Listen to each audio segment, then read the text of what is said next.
우리가 지금 살아가는 이 시대는 정보의 홍수 속에서 우리가 살아갑니다. 우리에게 필요한 정보가 있으면은 인터넷에 혹은 핸드폰으로 몇 단어만 딱 치면은 내가 먹고 싶은 음식에 대한 정보, 내가 가고 싶은 나라에 대한 정보, 내가 알고 싶은 뉴스에 대한 정보, 얼마든지 우리가 손쉽게 정보를 취할 수가 있죠. 특별히 요즘은 챗 GPT라고 해가지고 AI를 기반한 인공지능을 기반으로 하는 그러한 프로그램들도 많이 나왔습니다. 그냥 몇 가지 단어만 딱 하면은 뭐 글도 써주고 영상도 만들어주고 여러 가지 나를 대신해서 할 수 있는 그러한 시대를 살아가고 있습니다. 지식의 정보가 넘쳐나는 이 시대를 살아가는 우리의 삶이 더 좋아지고 나아지고 더 편해지고 있죠. 그런데 그에 따른 부작용도 만만치 않습니다. 예를 들면 AI가 너무나도 발전하다 보니까 이제는 이 AI가 스스로 생각하고 판단하여서 전쟁을 치를 수 있는 그러한 시대가 되었습니다. 드론을 500대를 이 AI 한 대가 조종하면서 수많은 사람들과 이런 탱크들을 조종하면서 전쟁의 수단으로 사용되는 것이죠. 지금까지의 역사를 보면은 많은 좋은 발전과 이 과학의 발달은 결국은 전쟁으로 가는 것을 보게 됩니다. 그것이 로켓을 만드는 기술이 이제는 미사일을 날리는 그런 기술로 바뀌어지게 되죠.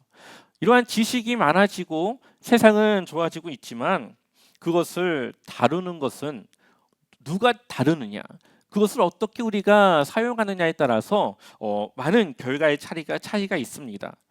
우리가 무언가를 다룬다고 하는 것은 지혜를 사용한다라는 겁니다. 우리의 지식을 어딘가에 사용하고 그것을 통해 무언가를 할 수 있는 이러한 능력이 바로 지혜라는 것이죠. 아마 이 시대를 우리가 잘 살아가기 위해서는 지식도 있어야 되겠지만 그것보다 그것을 우리가 다룰 수 있는 지혜를 갖추어야 됩니다. 오늘 야고보서는 우리에게 두 가지 지혜를 말하고 있습니다. 또한 그 지혜를 우리가 가지고 있어야만 우리가 제어할 수 없다고 했던 그 말, 우리의 이 혀의 이 기능을 제어할 수 있다라고 우리에게 말하고 있죠.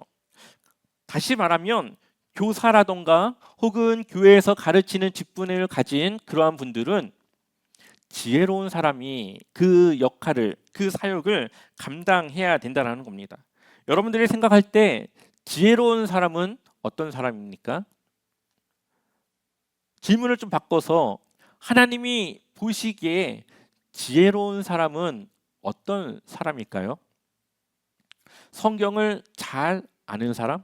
아니면 성경을 많이 암송하는 사람?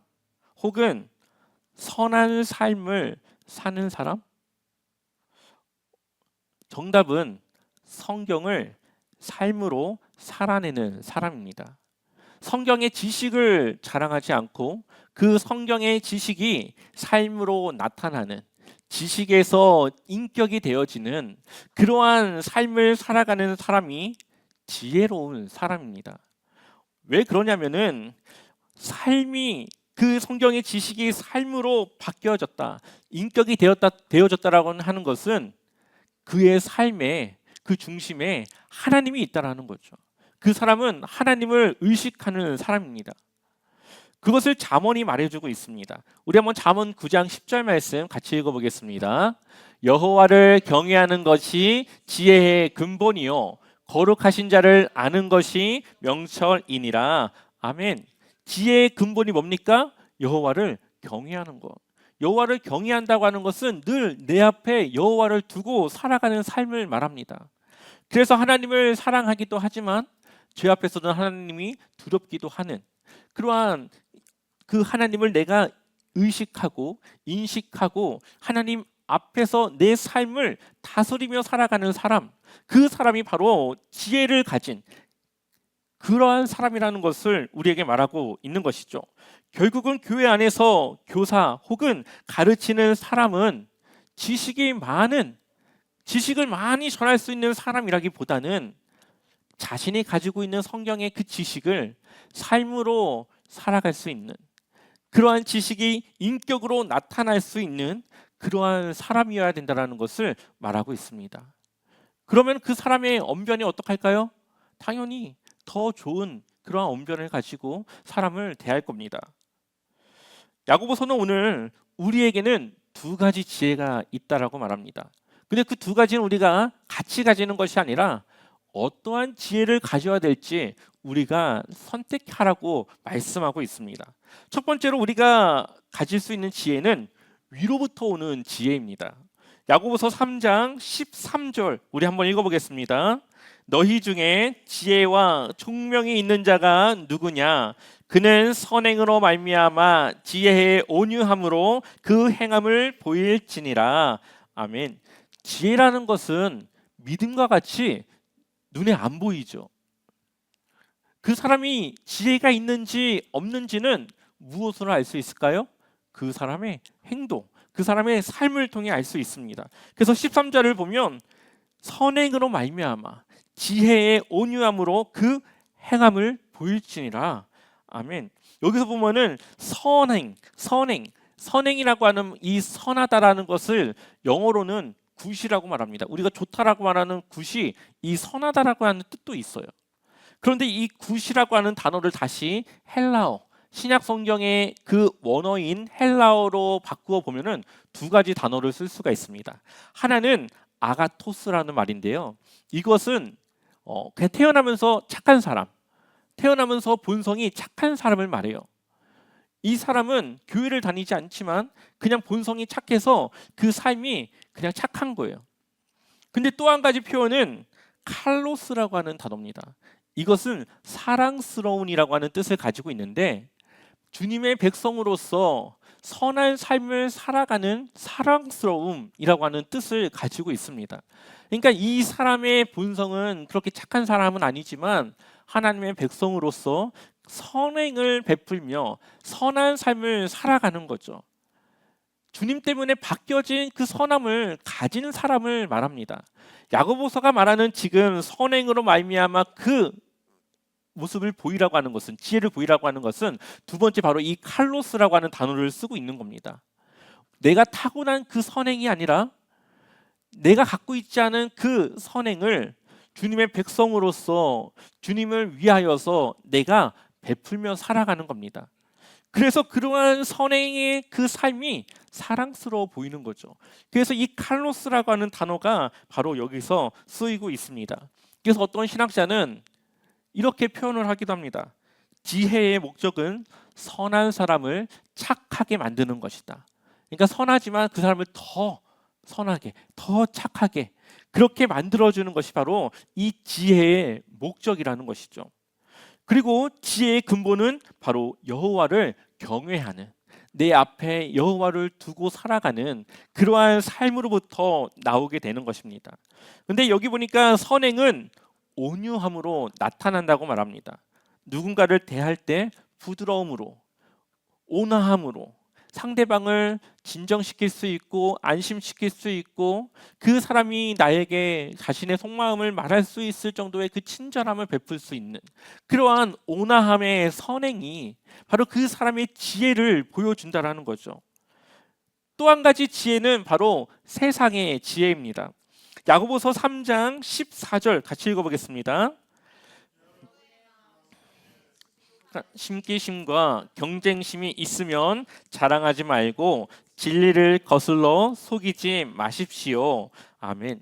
이러한 지혜의 근원은 바로 지독한 시기심 그리고 경쟁심이라고 말하고 있죠. 이러한 마음을 가진 사람은 진리를 거슬러 살아가는 사람입니다. 이 사람들의 지혜는 어디서부터 나오느냐? 3장 15절을 보면 이러한 지혜는 위에서 내려온 것이 아니라 땅 속에 속한 것이고 육신에 속한 것이고 악마에게 속한 것입니다. 아멘. 그 근원이 어디 있습니까? 마귀 사탄이 주는 그러한 유혹과 이 땅을 살아가는 그러한 세상의 것에 그 지혜를 얻은 것이라고 말하고 있죠. 이러한 지혜는 교회 공동체를 분열시키고 무너뜨리고 그 사람이 하나님으로부터 멀어지게 만드는 세상의 지혜입니다. 그래서 3장 16절을 보면 같이 읽어볼까요? 시기심과 경쟁심이 있는 곳에는 혼란과 온갖 악한 행위가 있습니다. 아멘. 예를 들면 어떠한 선행을 누군가가 나에게 베풉니다. 근데 그 선행에 그 베푸는 그것에 그 이면에는 무언가 대가를 바라는 것. 내가 줬으니 자신도 받아야 된다라고 하는 이러한 생각. 이러한 계산적인 생각이 바로 세상으로부터 오는 지혜라고 말합니다. 대표적으로 베드로가 있죠. 베드로가 예수님의 그 질문에 아주 위대한 믿음의 고백을 드립니다. 다 잘 알고 있다시피 주는 그리스도시요 살아계신 하나님의 아들이십니다. 그래서 칭찬을 들어요. 그런데 그 이후에 예수님이 그러나 나는 대제사장들에 의해서 죽어야 된다라고 말을 해요.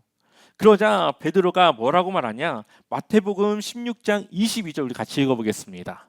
베드로가 예수를 붙들고 이르시되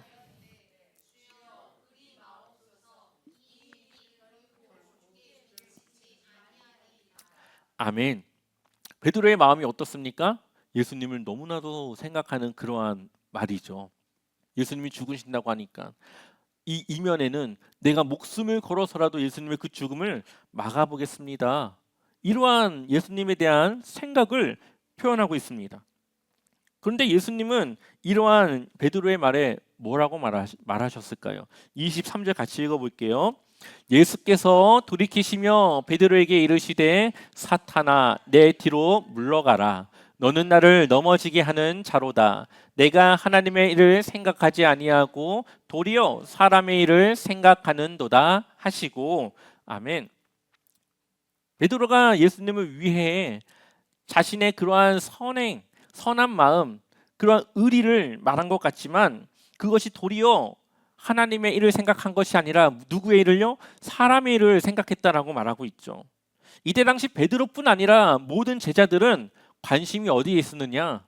예수님이 왕이 되시면 누가 오른쪽과 왼쪽에 앉을 것이냐? 바로 거기에 이들의 이 관심이 있었습니다. 그러니까 베드로가 지금 고백했던 그 말이 무슨 의미를 담고 있습니까? 예수님이 죽으시면 그 옆자리 누가 앉습니까? 죽으시면 안 됩니다. 주님이 왕이 되셔야 내가 오른쪽에 앉든 왼쪽에 앉든 한 자리 차지하죠. 그러한 뜻이 지금 여기에 담겨져 있는 것이죠. 어쩌면 베드로의 의도는 선한 의도였을 수도 있습니다. 그러나 그것이 자신의 개인의 이익을 위해서 말하는 그의 이러한 말은 하나님의 일을 생각하지 않는 세상의 마음에 그 사람들의 마음과 같은 그러한 일이라고 말하고 있죠. 악한 의도를 가졌어도 선하게 행동할 수 있습니다. 보통 사기꾼들이 그렇게 하죠. 사기꾼들이 처음에 선하게 다가와서 선행을 베풀지만 그 이면에 뭐가 있습니까? 무언가 자신이 한탕하려고 하는 그것이 있습니다. 이것이 바로 세상적인 지혜이죠. 예수님이 우리에게 보여주신 그러한 모습은 대가가 없는 그냥 사랑을 주기만 하는 바로 그러한 것이었습니다. 그래서 결국 세상의 지혜는 그 결과는 진리를 거스르고 서로 시기하게 되고 경쟁심으로 이어집니다. 세상의 지혜는 내가 누군가를 이겨야 내가 위로 올라가는 거예요. 내가 올라가기 위해선 누군가를 밟아야 됩니다. 이것이 바로 세상이 우리에게 주는 지혜입니다. 교회 안에서 한번 볼까요? 교회에서 저희는 그렇지 않지만 조금 큰 교회에 가면은 봉사 자리를 두고 권사님들이 엄청나게 싸웁니다. 왜 맨날 그 봉사를 왜 당신만 하느냐고 불평을 합니다. 왜냐하면 그곳이 뭔가 강대상과 가깝고 보여지고 티가 나고 그러니까 그 자리를 자신도 갖고 싶다는 거죠. 경쟁심이 있죠. 시기심이 있죠. 그걸로 교회가 분열되어지고 깨어지고 하나님의 일을 하는 아주 좋은 그런 봉사임에도 불구하고 그렇게 좋은 덕을 세우지 못하는 결과를 맞이합니다. 교회에서 비슷한 시기에 신앙생활을 해서 직분을 가지는데 누구는 장로가 되고 누구는 계속 안수집사만 하고 있으면 그 마음에 누군가는 시기심을 갖습니다. 자기가 그래도 나름 신앙생활을 잘 했는데 왜 나에게는 그러한 직분을 주지 않는지, 그래서 아무런 잘못도 하지 않은 그냥 그 사람을 미워하게 되고 시기하게 되어지는 거죠. 세상의 지혜로 뭔가 더 높은 자리에 올라가고 싶은 그 욕심이 교회 안에서 그러한 모습으로 나타나는 겁니다. 근데 예수님이 보여주신 사랑은 뭐죠? 내어주는 거죠. 하나님이셨지만 인간으로 오셨습니다. 그분은 세상의 주인이지만 피조물인 우리 인간의 손에 죽으셨습니다. 그 죽으심을 통해 우리를 구원하시지만 우리에게 어떠한 것도 바라지 않습니다. 그냥 하나님의 백성으로만 살아가라고, 믿음으로 그냥 살아가라고만 우리에게 말씀하고 있죠.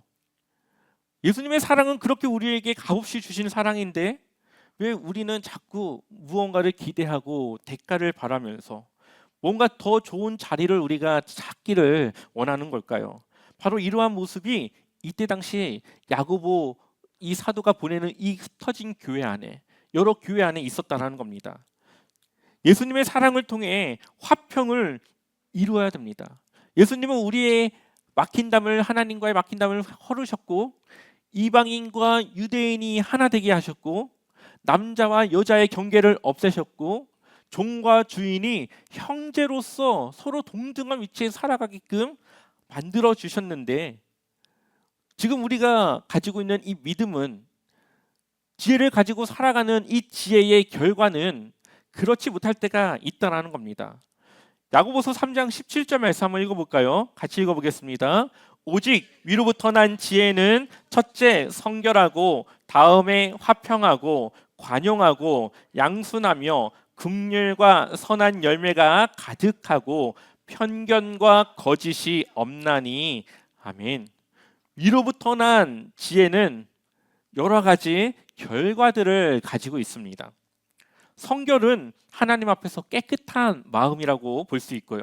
화평은 다툼 대신 평화를 만들어내는 태도입니다.